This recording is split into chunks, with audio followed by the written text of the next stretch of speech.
नमस्कार दोस्तों आखिर हमारे दुकान पर कस्टमर क्यों नहीं आते। आखिर बगल की दुकान में इतनी भीड़ क्यों रहती है और हमारे पास एक भी कस्टमर नहीं आता।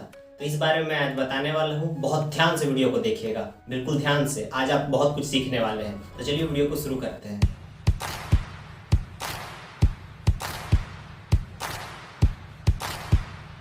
दोस्तों बगल के दुकान में इतनी भीड़ होने के बावजूद भी और कस्टमर आते हैं, जबकि उनको लाइन में खड़े होकर सामान लेना पड़ता है, लेकिन आपके पास एक भी कस्टमर नहीं आते।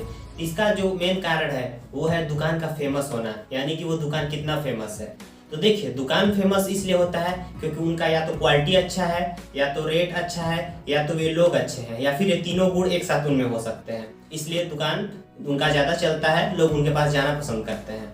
तो दोस्तों आखिर आप अगर महंगा सामान बेचोगे तो आपके पास कौन आना पसंद करेगा, या फिर आप खराब क्वालिटी का सामान बेचोगे तो आपके पास कोई नहीं आएगा, क्योंकि उनके पास क्वालिटी भी अच्छा है और रेट भी उनका आपसे कम है और लोग भी फेमस है। उनका गांव में बहुत इज्जत है, प्रतिष्ठा है, जबकि आप शायद उनके इतना रेट कम नहीं दे पा रहे होंगे। तो ये जो बहुत महत्वपूर्ण बात है, तो इस बात का ध्यान रखिए। समझदार व्यापारी वह नहीं जो ज़्यादा सामान बेचता है या कम कीमत पर बेचता है। समझदार व्यापारी वो है जो कम कीमत पर खरीद के कम कीमत पर बेचता है और ज़्यादा मुनाफा कमाता है।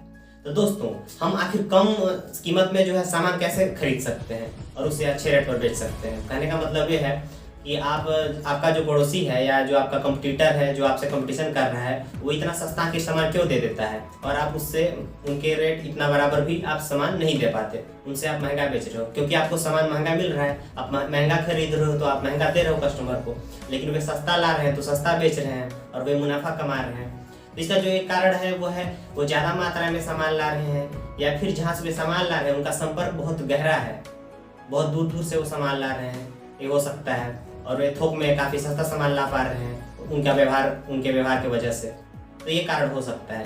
तो आप भी कोशिश कीजिए कि आप सस्ता सामान लाएं और सामान बेचें। और जो है बोली चाली जो बहुत महत्वपूर्ण है, आप अच्छे से व्यवहार से बात कीजिए और फिर अपने जो है गांव में अपना जो है प्रचार कीजिए अपने दुकान का, अगर आपका दुकान नया है तो मिलते हैं नेक्स्ट वीडियो में। तब तक के लिए नमस्कार। हो सके तो वीडियो को लाइक कीजिएगा और चैनल को सब्सक्राइब। धन्यवाद।